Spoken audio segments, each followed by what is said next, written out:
Welcome to this very special evening celebrating the pioneering role of the Rhode Island School of Design in the contemporary glass movement. Now told with the publication of Wonder, 50 Years, RISD Glass. It is especially fitting to hold this celebration at America's Design Museum, which has long enjoyed a rich educational partnership with RISD, one of the nation's oldest and most prestigious art and design colleges. The two institutions enjoy a dramatic, yes, but dynamic, thriving exchange that fortifies us both through design crits and intimate museum tours.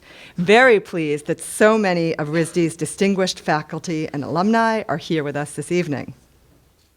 Cooper Hewitt's collection of glass is encyclopedic and an important resource for the study of the many techniques for producing glass.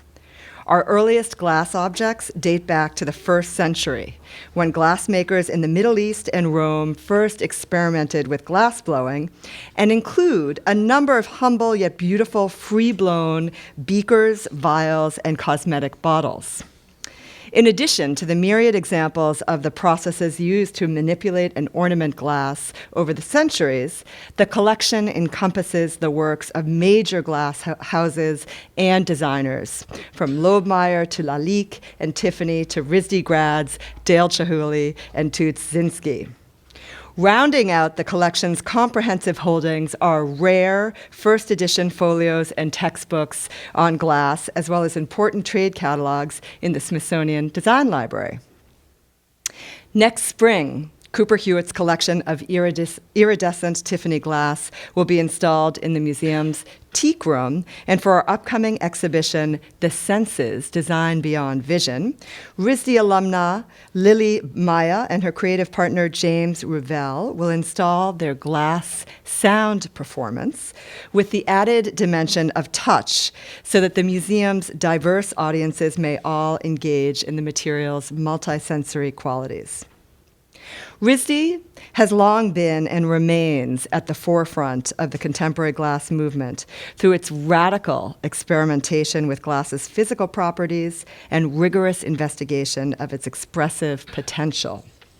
More than just a history, Wonder evokes the material's excitement and the maker's extraordinary breakthroughs since glass studies were first introduced at the college in 1966. The projects and written statements specifically created for the publication of Wonder are testament to the department's impact and the very close community it has nurtured, and make the book really close to impossible to put down. I particularly appreciated Francis Richards' observation that, quote, invisibility is not exactly the same as transparency. I was really getting deep into my existential self this afternoon reading this book. Equally compelling are the critical essays and studio history of the department, which capture how an ideal education enables RISD students to walk away from the glass program with a sense of empowerment and the understanding that mastery of skill is, quoting the head of the department, Rachel Berwick, the gateway to a lifetime of finding and exposing wonder. I would like to congratulate RISD Glass on their 50 remarkable years of advancing and illuminating the beauty and conceptual rigor of glass, and close with this wondrous wonder quote, glass, then, is one of the foundations that wonder, art, and science stand atop. It is a lens through which we see the world as a crystal-thin sheet of air, to keep air out or to keep it in, that bubbles like a crimson sea of fire beneath our feet until we can see right through it inside ourselves.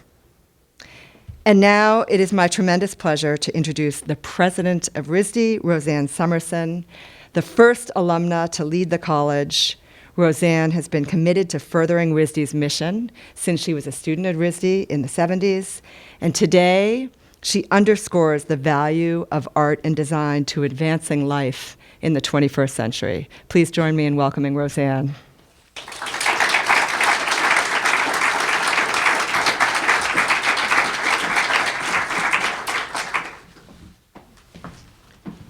Thank Thank you so much, Carolyn. And let me share the welcome. We're so happy to have you here. It's been such a great partnership with the Cooper Hewitt because we share a lot. We share a lot of the same audiences. We share students and faculty that have used this museum for years in their own development as artists and thinkers and representatives of their fields. So it's a wonderful collaboration for us here tonight. And we're very grateful, Carolyn, and thank you to all of your staff as well. I wanted to just say a few things. I was thinking of starting this with some reflections, and then I thought I just can't say that to this audience, right? It's just too corny a word to use. But in thinking about how the contemporary art fields are manifest in certain forms of material and certain kinds of processes, I'm particularly interested in how this moment in time marks something that's very much at the core of the glass movement, and particularly the glass movement at RISD. And that is the intersection between so many different kinds of disciplines, so many ways of thinking, so many bodies of knowledge. And I'm sure, as you'll hear more from our luminary panelists who are here in a moment, there's this sense of not just using glass as a medium to define culture or to define research or to define experimentation, but to look at the intersections between the sciences, between architecture, between aesthetics, between what's invisible and what's visible. These are all wonderful intersections that are very much at the heart of the way that artists explore their medium. At RISD, we certainly have an investment in materials and what we can learn from materials and process, and glass also embodies that in a way that is not just about transforming a material, but actually about transforming states of existence and states of being from something that is fluid and hot to something that's cold and hard. And it's just an amazing material for talking about transformation. So I'm delighted to be here. I really also just couldn't stand up here without calling a special shout out to Rachel Berwick, the head of the Department of Glass at RISD, and to Jocelyn Prince, who have been incredible champions of this whole project, the book, the department, the connections with alumni, and the year of programming that's gone on to accompany this. So join me in just giving them a special thank you for a moment before we begin.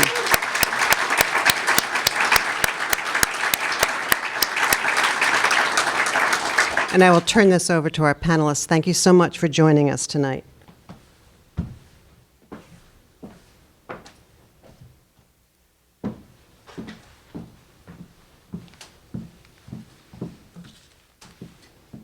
Hello, I'm Stefanie Pender. Thank you for having me. When I talk about my work, I use the word embodied automation. And in my definition, digital workflows and analog workflows are inseparable.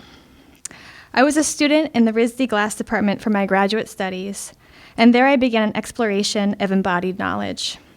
I went to RISD because of its reputation for conceptual and technical rigor. There, I developed an intense discipline to hands-on material studies. I dedicated myself to attaining a high level of expertise in traditional glassmaking techniques. But after a period of time, I felt limited by tools that I felt were outdated and antiquated. So a colleague introduced me to robotics, and I began to integrate computer numerical controlled machine workflows into my process.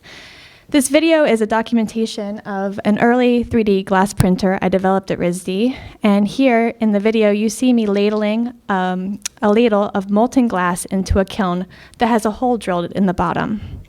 The robot is moving the printing plate in controlled movements, and I'm able to build up form. This process allows me a level of precision and repeatability that I wouldn't have been able to attain using manual tools. Oops.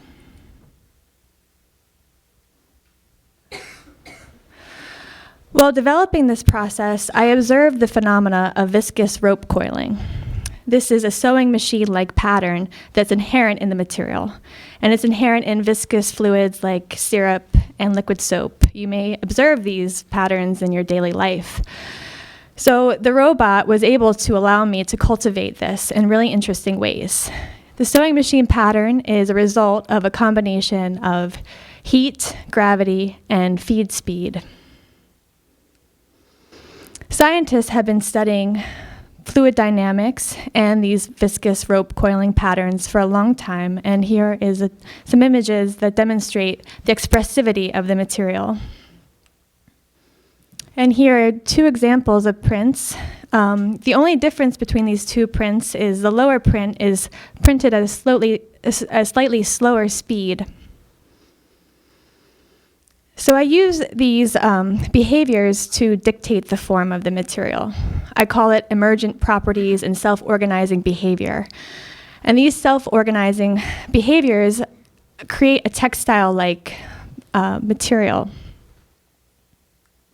This is an example of my setup at RISD, and what you see here is an industrial robot, a smaller version of ones that are typically used in manufacturing facilities for industries like car production. And I have to say, I'm much more attached to the process than I am to the products. I see the products as mere examples of what the possibilities of the process are, and I often cut them up and manipulate them like sheet material. This print is 2.5 feet tall and the tallest print I've made by far.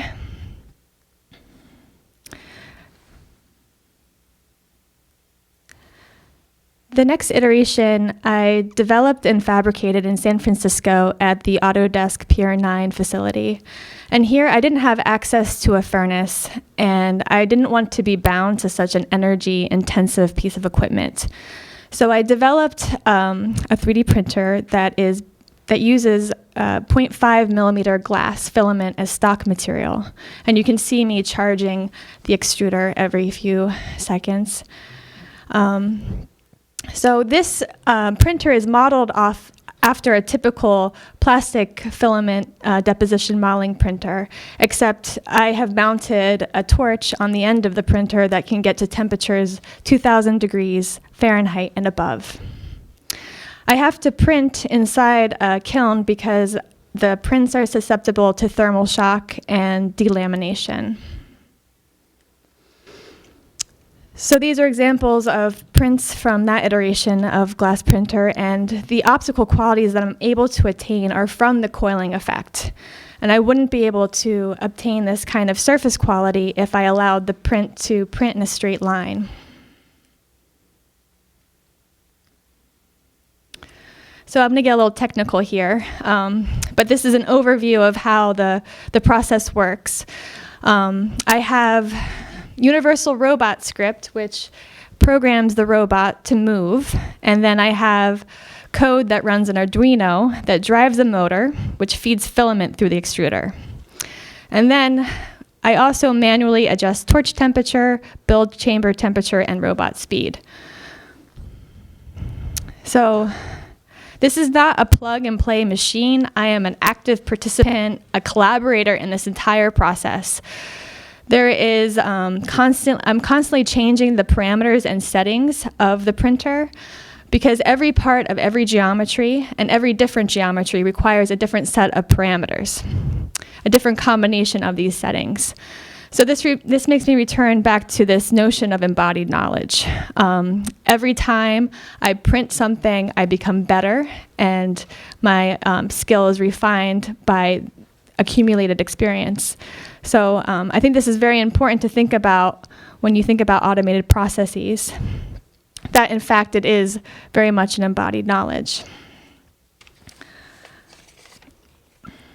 So I'll just close by describing my new position as Build Space Supervisor in Autodesk's new facility in Boston.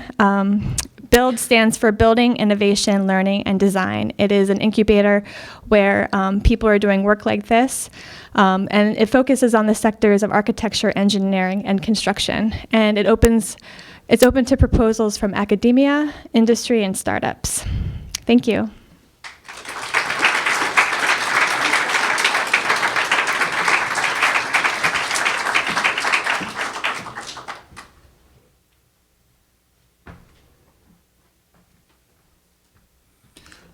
Good evening.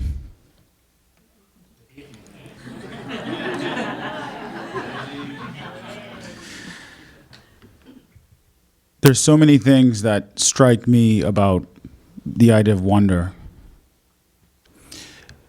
it makes me think of a quote by the great Bill Withers.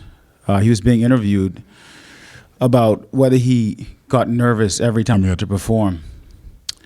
And he had a very candid response, which was, he's never really stopped by fear. In fact, he described courage as the thing that you do in spite of your fear. And I really love that relationship between this sort of flexibility in one's ability to think about wonder and how one combats fear. Because it's not that you are without fear, it's that you act anyway. And these are some of the rules one may learn when one studies at the glass department. Anyone who hasn't tried it yet should sign up for it. So how does an object change one's relationship to it and its community? In 2005, I went to the Arctic, spent 8 days there, and the idea was that I would bring a piece of ice back to my elementary school. I'm from the Bahamas. So one can imagine some of the issues that might exist there. After a few months, some logistics, and a lot of stories, we moved this piece of ice to my elementary school using FedEx. So again, the question is, how does an object change a community? How does an object change relationships to people? And I think these questions are very important to me. In the instance of this object, this neighborhood that this school was in, this object allowed so many children in this neighborhood to participate in not only the installation, the construction of the installation, the observation, but all of these, what do you want to call them, scientific, artistic processes to develop this sort of social dynamic, which for me is exceptionally important. I think it was 2013 when I was asked by the Bahamas government to represent the Bahamas at the Venice Biennale. And again, this question of relationships, what's the relationship that an artist has to his own nationality in 2013? What does Venice think about? What does the Biennale think about artists who come from island nations? And how can we upset these expectations, I think? So the exhibition we had was titled Polar Eclipse, and it had a lot to do with ice. The work that's centered here is a piece called How I Became Invisible. And what it is Francis here by any chance? Francis Richards? No? Okay, good. So I'm safe. So we don't have to get into the nuances of invisibility versus translucency or transparency. It represents a very great explorer, Mr. Matthew Henson, who, at the time when I was doing this research, I didn't know he had arrived at the North Pole. Matthew Henson looks almost exactly like me, or I look like him, as my father would say. And this really changed my relationship to history. And I started thinking, what else in history is like this? So in terms of the technique and what's happening technically in the work is there's a vitrine sitting in the middle of this photograph, not in the middle, but off to the side. It is probably 8.5 feet tall, and then it's filled with 900 gallons of mineral oil. And on the inside is a glass-blown facsimile of Matthew Henson. And only when one moves around the space, one can get a sense of the object that's on the inside. And these are all images from Polar Eclipse. I decided to bring back a small piece of ice from the North Pole, because I went to the North Pole. I forgot to tell you guys that. That happened. And I took one of the pieces of ice to the laboratory at Yale, and we decided that we were going to clone one of them and show them right next to each other and never describe which one was which. This was the entrance of the exhibition. By the way, if anyone's ever been to Venice, this was in a space called Arsenale, which the space was quite magical in and of itself. specifically because it was for shipbuilding. And so when you walk into this room, you would walk into these sort of exploding neon works, which, if you can read broken English, the one straight ahead says "I belong here," the other one says "You belong here," and the other one says "We belong here."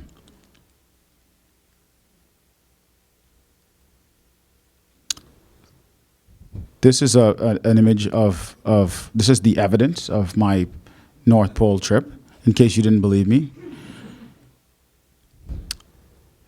And I think I'll close on this image, specifically because I feel like this work is ripe with misunderstanding. And anyone who knows anything about glass knows that glass is all about misunderstanding.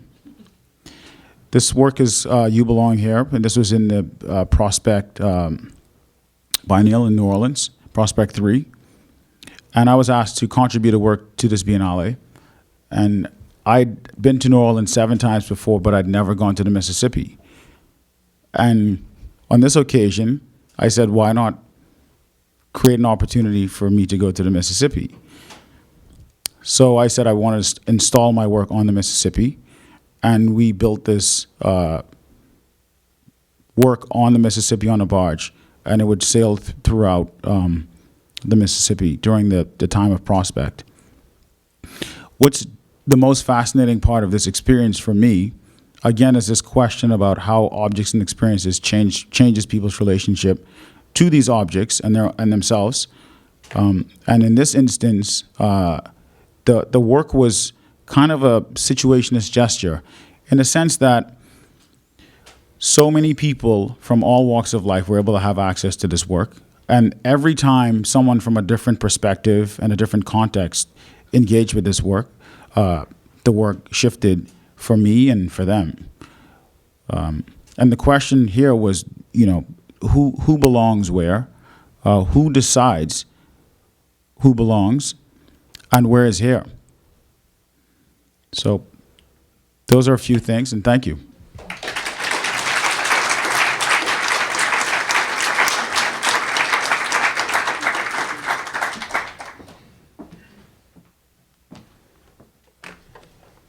Hello. Sure is dark out there. Hi, I'm Jen Bervin. Thank you for inviting me to celebrate this gorgeous book. I can't wait to get into it. I'm going to present a few projects, 2 very briefly and 1 in a little more depth. I'm here because I am a friend of RISD Glass, and I share a little bit of the philosophical approach. So the works won't have a lot of glass in them, just to prepare you for that expectation. So the first image is from whoops. There we go. This first image is from a double-sided embroidery, and it's from a collaborative work in progress with Charlotte Lagarde. It's based on a reversible poem written by Su Wei, a woman poet in China in the 4th century. And it's a poem that has 8,000 possible readings. Its structure is derived from a gauge to chart the movement of the cosmos. So I'm not going to talk any more about that project, but I'm just going to throw that out there. All right. I'll go into more detail about the silk poems, which is kind of how that other one started.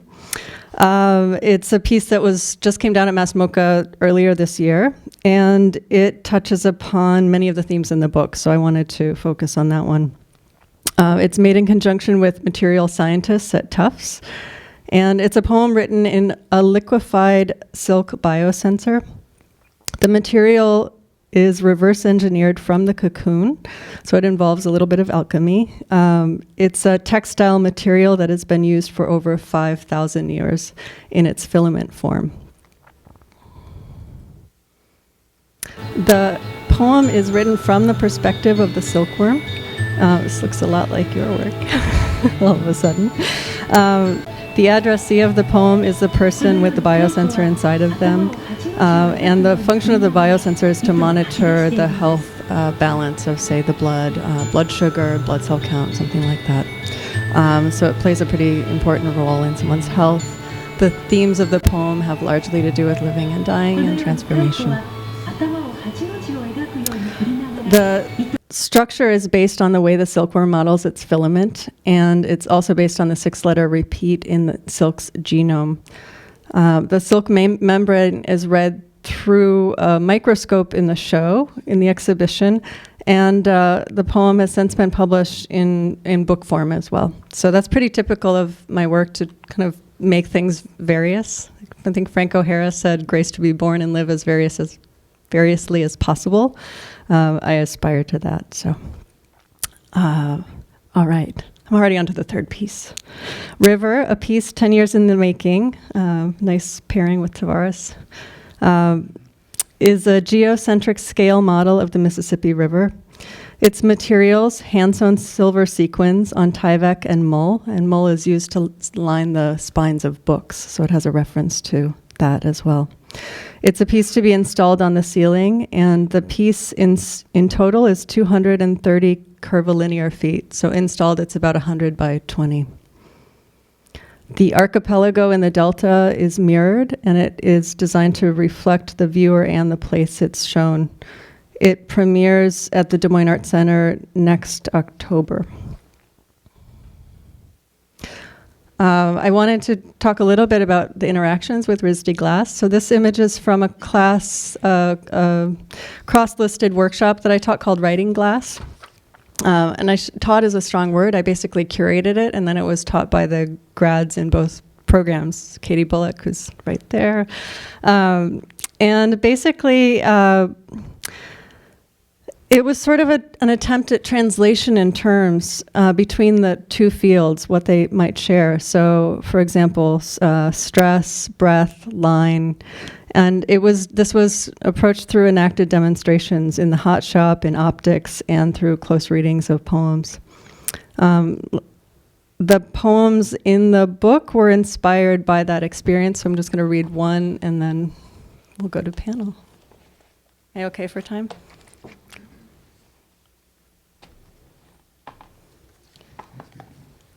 So this one's called Pulling Cane. How a line is made to hold our breath is dipped into, slow and molten, batted with wet fruit wood or flat graphite paddles. How it sags lugubrious, gravity, taffy. How a line is made, finest at top speed with the body. Another membrane that moves, then seems to stop moving. Thank you.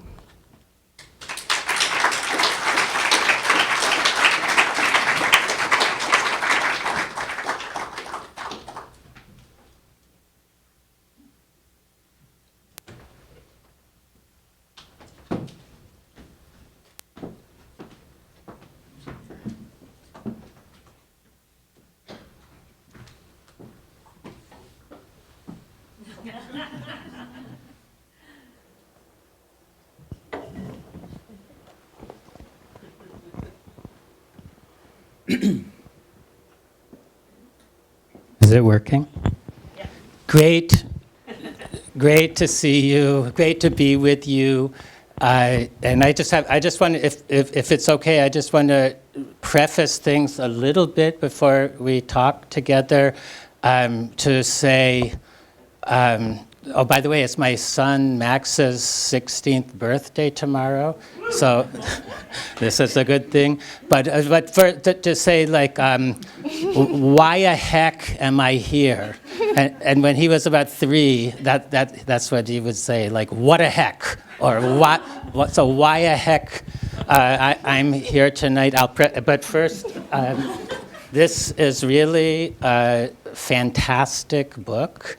A living document animated by serious energy and inquiry. And I have to say, I'm so deeply pleased and honored to have had the opportunity to contribute a text to this book. And I bet you all feel that way. Okay, so why the heck am I here? In 2003, I was invited to the great RISD to conduct a joint seminar with sculpture and glass, a critical issues seminar, foray into art and ideas.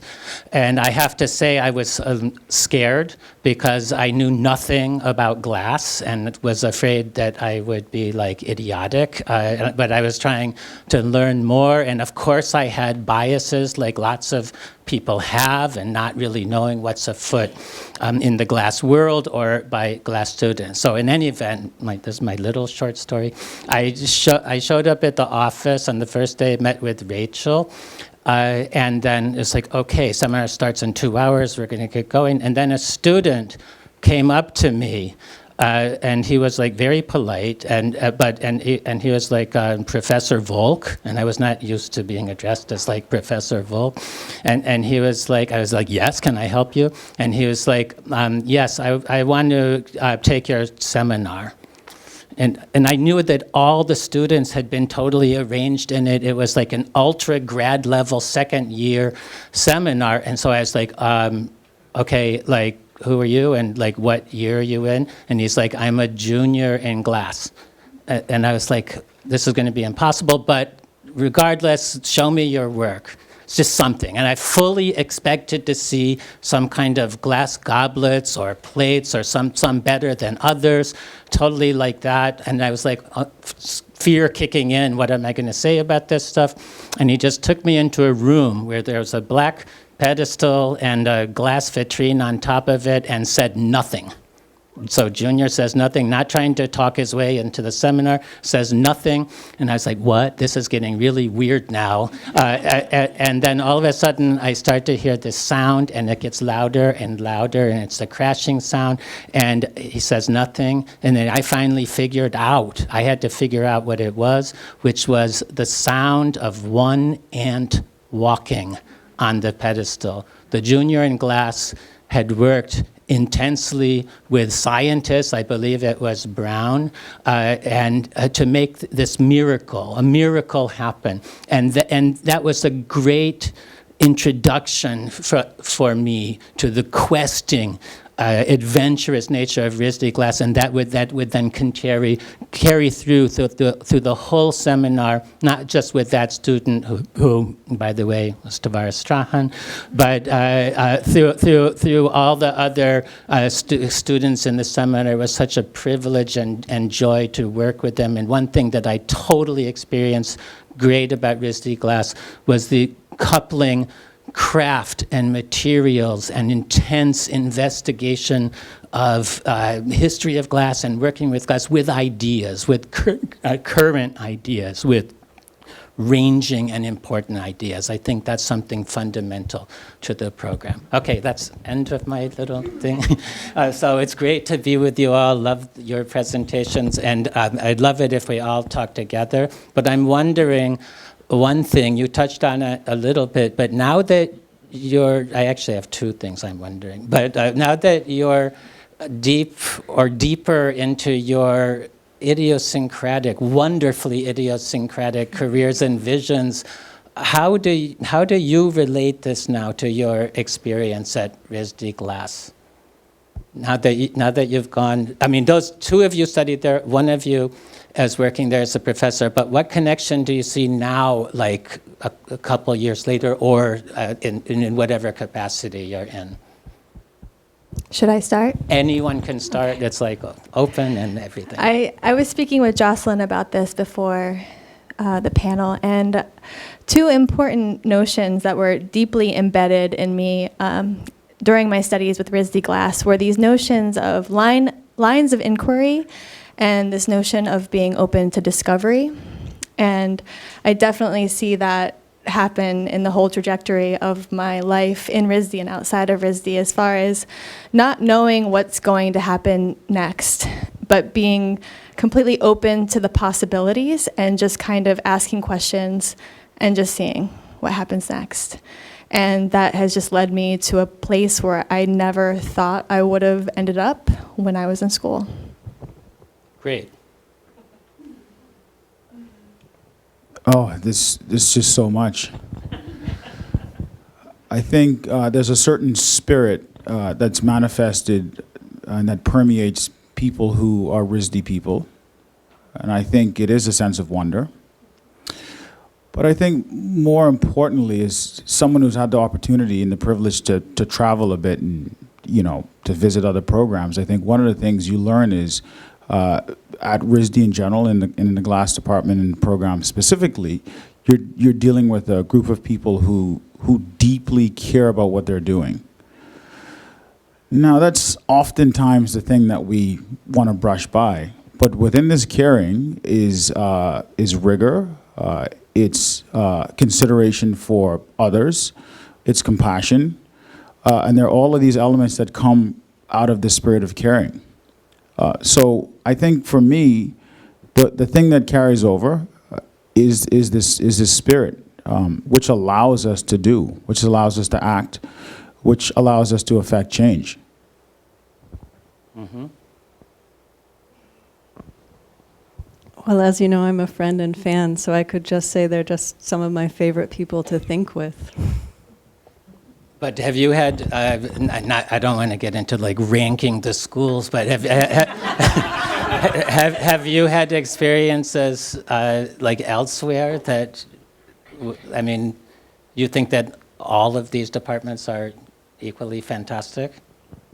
Well, I think maybe this speaks to Tavares' point that it's a very healthy department is composed of actually very complex things.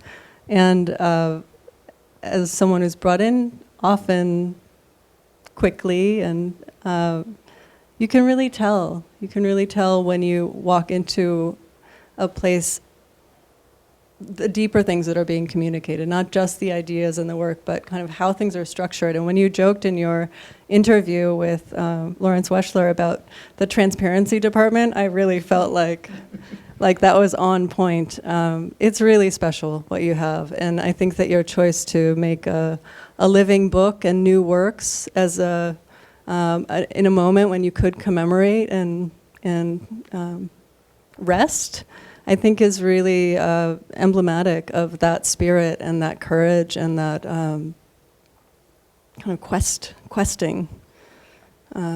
So yeah, it's an extremely special department within the school. It's a special school, but RISD Glass is really a rarity as far as I'm concerned. Also, there's no way she was going to say some other department was better. Come on. Well, one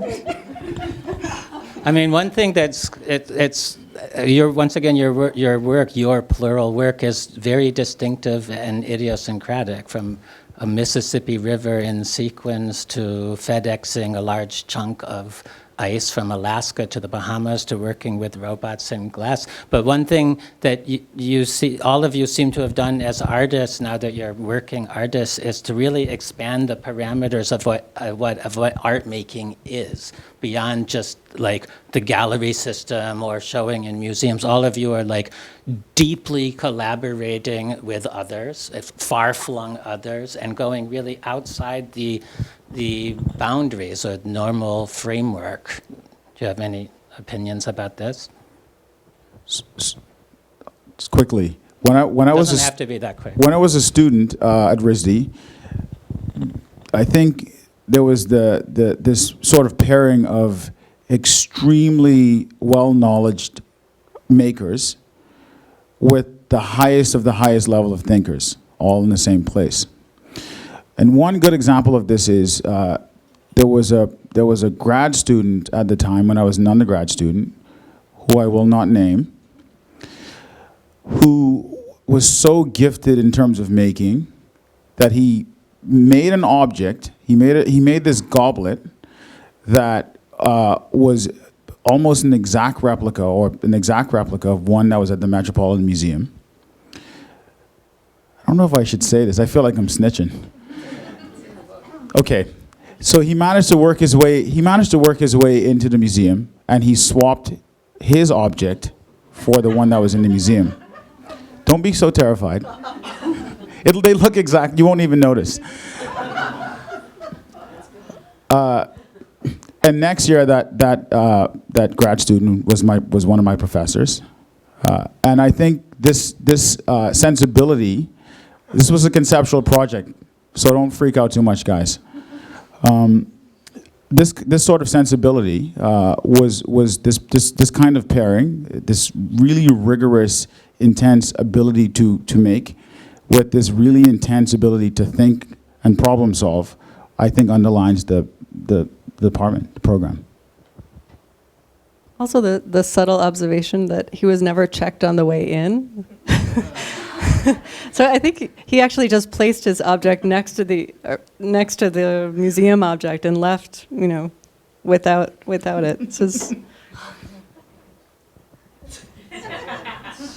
Can you say anything else about because I think it's really important for all of your work, this collaboration that you've made with others outside the risky collaboration outside the normal constructs of like the art world. Yeah, I don't even really, I don't call myself an artist anymore. I think that I exist within these realms of art, engineering, and design, and I would say marginalized because I try to hang out with the engineers and they don't quite let me in, and then the art world doesn't quite accept me, so I definitely feel like existing between these realms.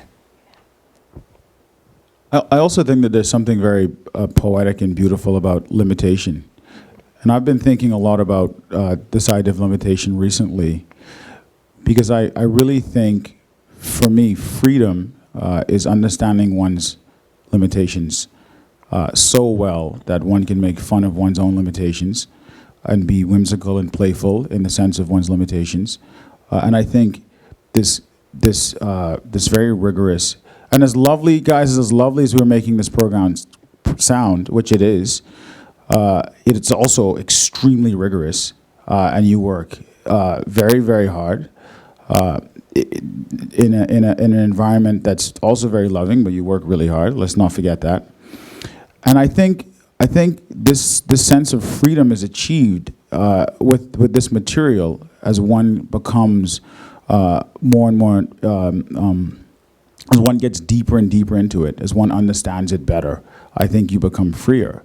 In the beginning, it's this sort of really, in anyone who's worked with the material, it's this really intensely foreign thing that's just been placed in front of you, and you work with it, and you work with it, and there's this sense of freedom that evolves from this. I don't want to call it a tug of war, I don't want to call it a fight, maybe a dance. That's really, it's really fulfilling. maybe joining the two ideas together a little bit.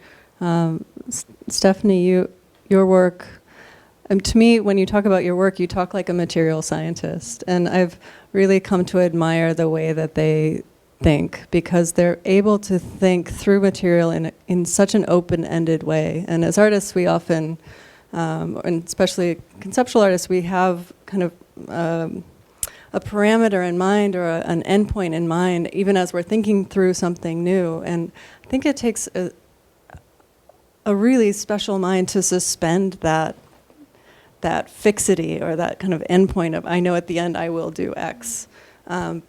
But just to say that, when you were demonstrating your building process, you said, I think of it as material and I break it apart. And so even that kind of the end use of it exemplified that. I really admire it.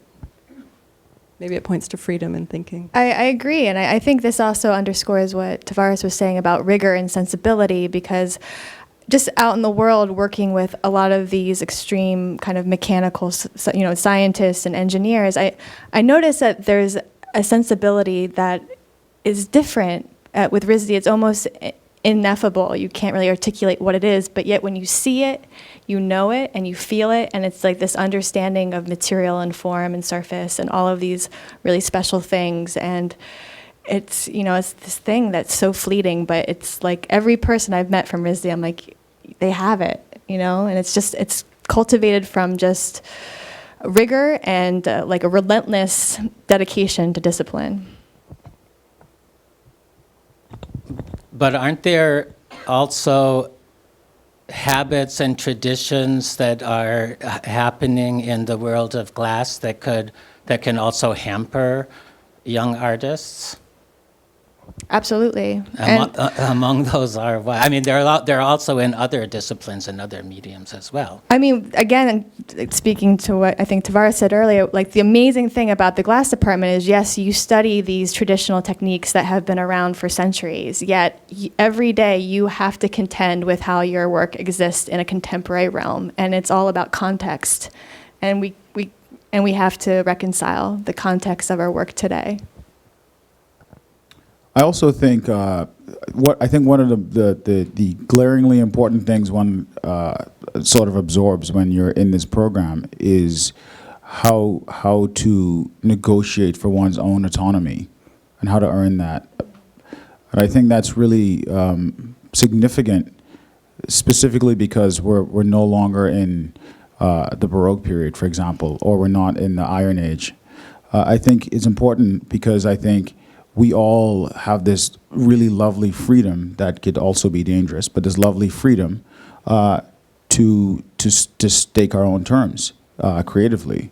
And so whether that means you really like to make and you want to spend 20 hours in a glass shop, or whether that means you like books and you want to research, you learn how to negotiate for yourself. And I think this is the most crucial skill, because I think you then make to make again. Mm-hmm. Can I give you one of my favorite, because the RISD is from in New England, so I have a favorite quote from New Englander Ralph Waldo Emerson and his great essay, The Poet, for me, like the first great radical statement about art making produced in this country. And you read it, and then it's so easy to skip over this one thing written in 1844, early Victorian America. All of a sudden, Emerson writes, "Art is the path of the creator to his work, or to her work." And they're like what? I mean, if you think of art as the path of the creator to his work, I mean, wait a minute. I thought art was the glass object that the glassmaker makes, or the painting that the painter makes, or the poem that the poet makes, or the sculpture that the sculptor makes. But this is Emerson back in 1844, like totally detonating that in such a remarkable way, and that's something that's nutrition for me, something I certainly teach to my students. But you comment about Ralph Waldo Emerson, but also because this is so in your work, you know, like to go all of you. I mean, to be making poems from a silkworm's perspective. To be training, he didn't mention it, but like really grueling, rigorous training as a cosmonaut at Star City, Russia. That's also what Tavares Strachan did. Or to be like venturing out and making, by the way, I think your sculptures are really gorgeous.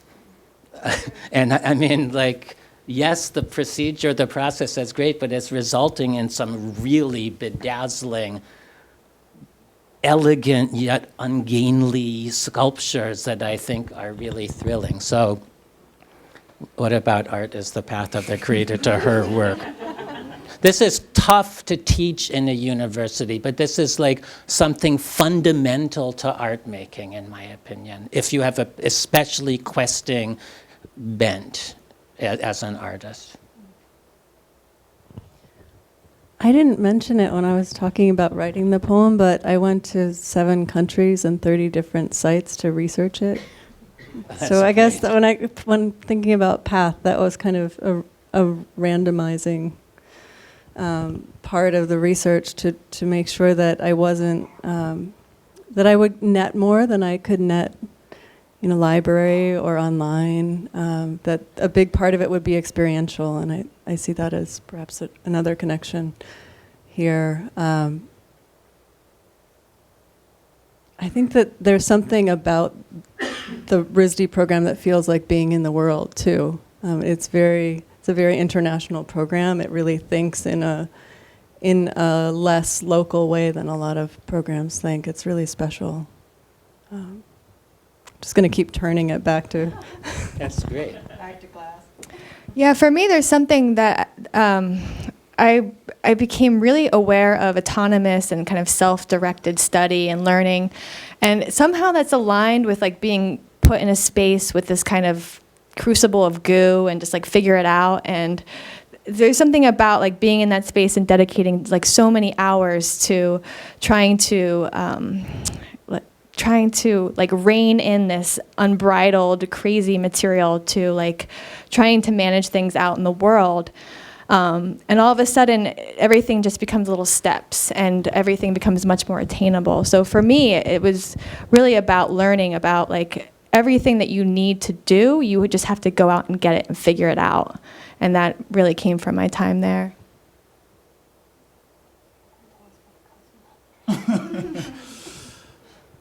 Well, I always had this idea that whatever drew a creative to particular creative practice was gonna be that thing that they would make work about.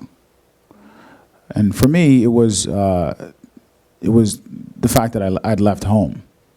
And I always find myself coming back to it as this kind of subject matter. How do I find this place that I left? And how does one contend with that idea when people are increasingly more displaced? And so I think as a mode of, and this is where I go back to this idea that the program RISD is really a place where one found one's voice and one became self-empowered.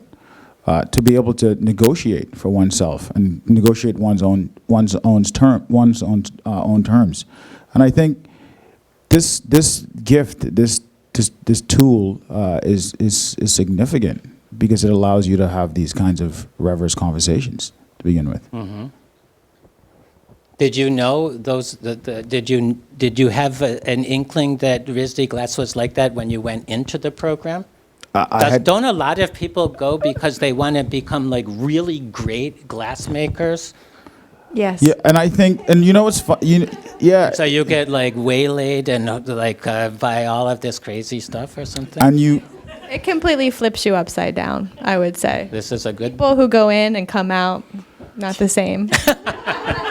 So it's a transformative... Okay, sorry. Well, but also there are also many really good glassmakers that come out of RISD, which is also significant. Absolutely. So I think, and this is what I mentioned earlier, that I kind of quickly maybe hopped over and when I was doing my little presentation, was that misunderstanding is really beautiful.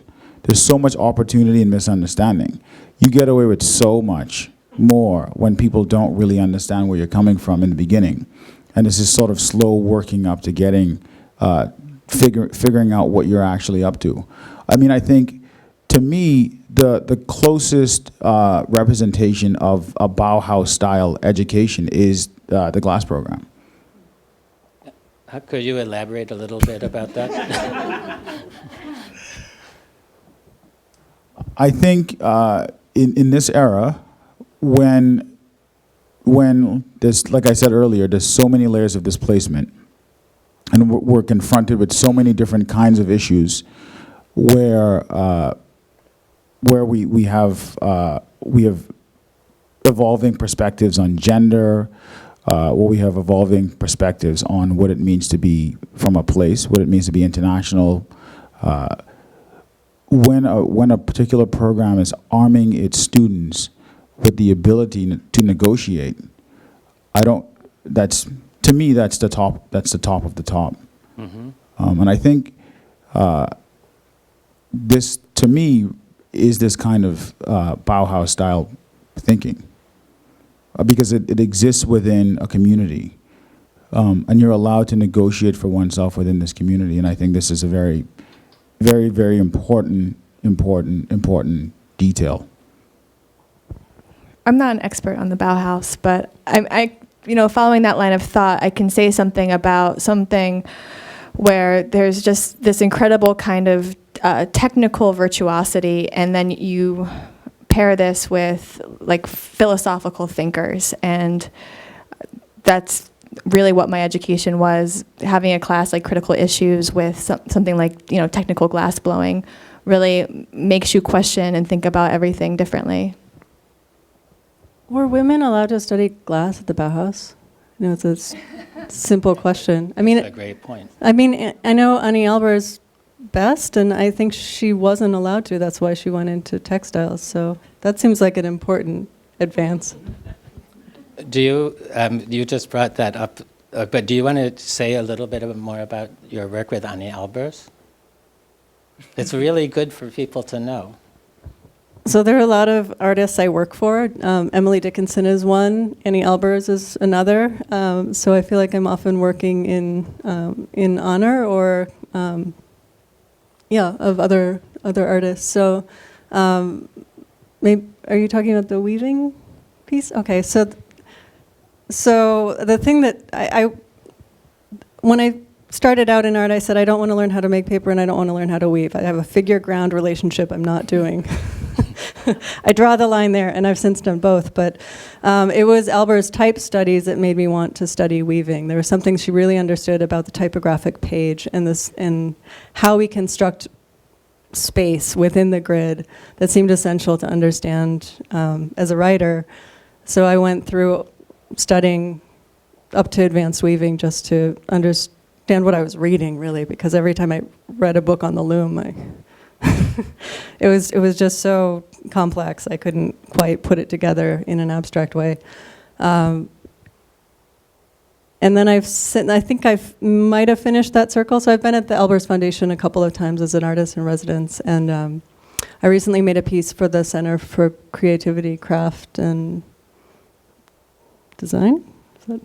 I think that's its acronym, using an IBM typewriter in which I retyped a quote by Annie Albers from On Weaving.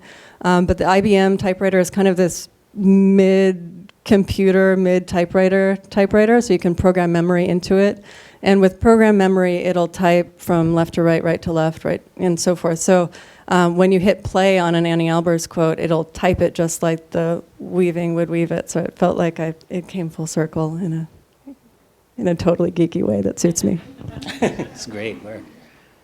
Which reminds me, your word design, we are at the esteemed museum. It seems to me that elements of design are really crucial in all of your work.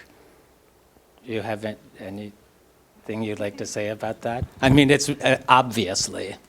Well, I was just shocked at the connections I was making between our work. I mean, we're extremely different. I think this is also exemplary of what comes out of the glass department, the kind of wide net of paths. But just the formal quality that you were pointing out with the silkworm and the way it was looping, it looked just like my work, and the similarities between yours and just the formal kind of, the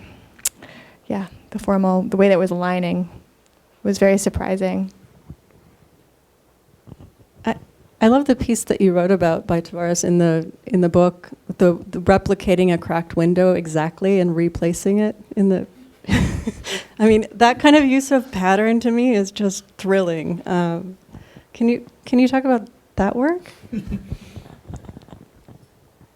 I think one of the first things you learn when you start to work with glass, specifically, is the relationship the material has to order and chaos, and what's that? How does one work around those relationships? The material is a phenomenal material. It's a phenomenal material to work with. It's a phenomenal material to learn from. And I think the study of this material can be applied to every other material. And specifically how glass breaks, the strength of it, the fact that it is 20 times stronger than concrete under pressure. I mean, there's so many beautiful details about how this material functions.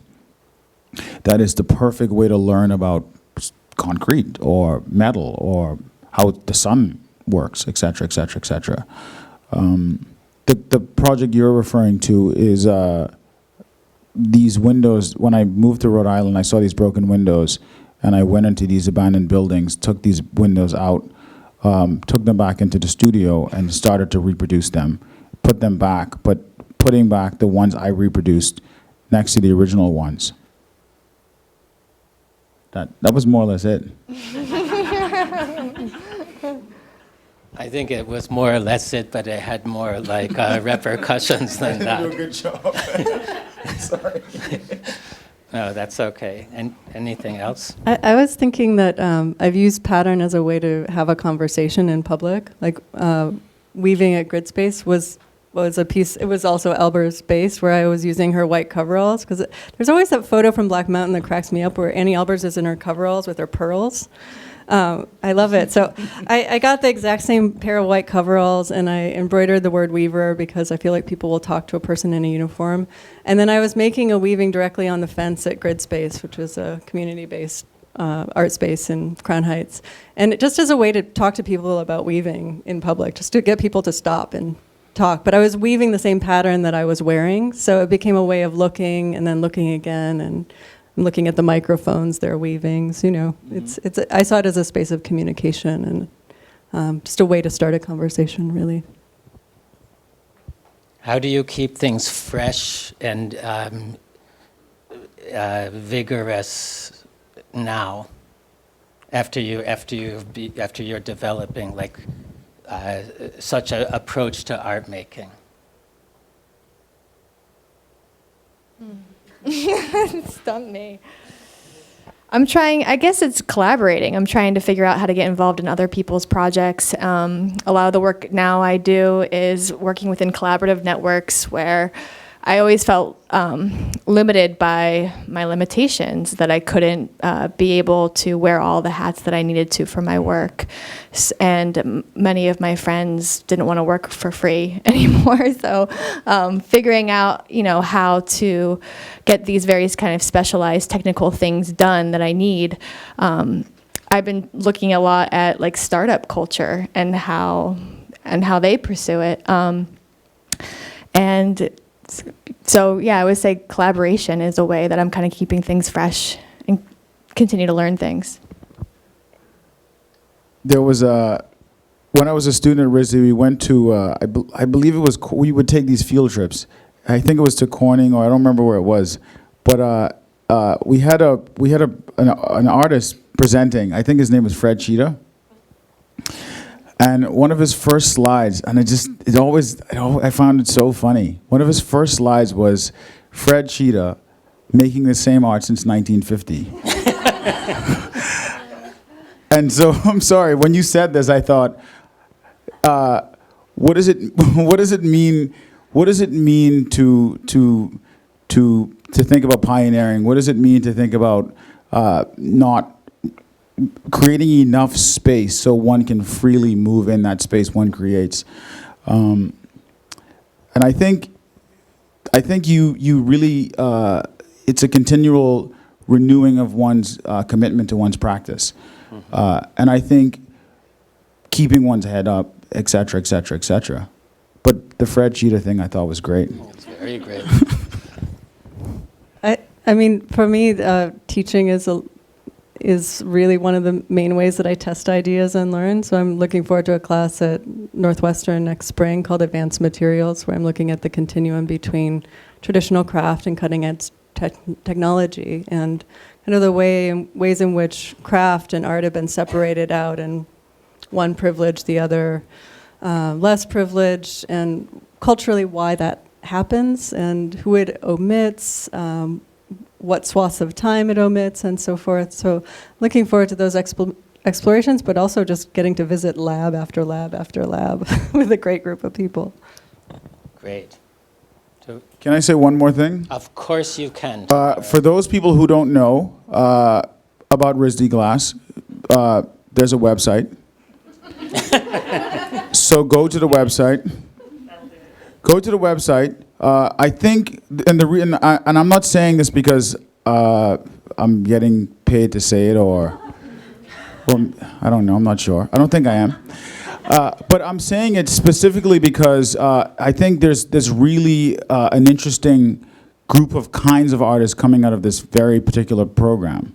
So if you have some time and you are like, you know how you're like wasting time on your cell phone, just check out RISD Glass. Great point. Okay, so do you want to have some questions, if you have questions?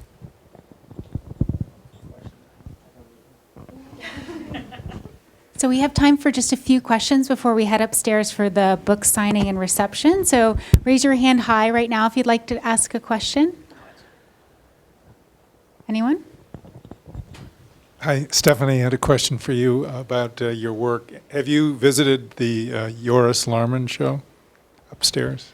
I have not, but when I was at my residency at Pier 9, Autodesk is one of the sponsors of that work. They were working on a computer vision system for printing, and so I worked next to that, the MIG welder that was mounted to the robot and printing steel, and that was actually, I modeled my printer off of that. So I've been following that work for quite some time, and I'm a big fan of his. But I will check out the show upstairs. No, it's just amazing how linked the Absolutely. And when we listened to him speak, he talked of himself as sort of not as he didn't think of himself as a creator of things. He didn't like that. He just wanted to keep messing around with the stuff. And then, so it sounds like you have a lot in common. Yeah, I would agree. Yeah, I mean, printing metal and printing glass are very similar, of course, because of the high temperatures. The issue with glass is that you have to deal with thermal shock and all these other things that metal printing doesn't have to deal with. And a MIG welder has been around for a while. So I mean, it was amazing to see the stainless steel extrusion sort of come out at a 90-degree angle out of a little tiny, I don't know, it's just. Yeah, what he's doing with machine learning and computer vision and all of this like cutting edge stuff is just, it's like on the edge of everything that we're hearing about and seeing, and it's going to completely change the game, I think, as far as using these really technically difficult materials with emerging technology. So are you a computer? I mean, is your mind like a computer scientist? Algorithms and things like that? No. I would say that I began enjoying doing this kind of work when there was a physical thing. There was feedback. I never could code because it was all within the computer, but as soon as there was material involved and I could respond to something in real space, that's when it got really interesting to me. And then lastly, what are you working with architectural? Can you talk a little bit about some of the collaborations, specifically architecture, or is it more materials people that you work with? I mean, or what would be an example of working with an architect? Thanks, and I'll be quiet. I would say that it's the space that I'm working in right now is an incubator, a research and development center for projects like this. And some examples of projects would be like a composite braiding machine, where again, it's kind of these really cutting edge materials, but people figuring them out outside of industry, but they have the help with software engineers and experts. I would say it's a lot of figuring out like how these things can exist in the world, because we all make things in our studios and they exist as objects or models, but here it's really about like reconciling how these things exist in the world, and this is usually with architecture and construction. Great. I think we have time for one more question down here. How many glass programs are there in other universities? What are the competing universities in glass? I don't know. Rachel? No, I'm just curious. No, in the U.S. Not many.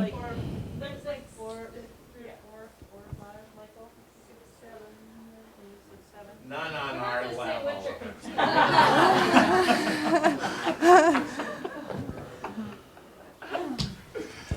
All right, so we're going to look that up.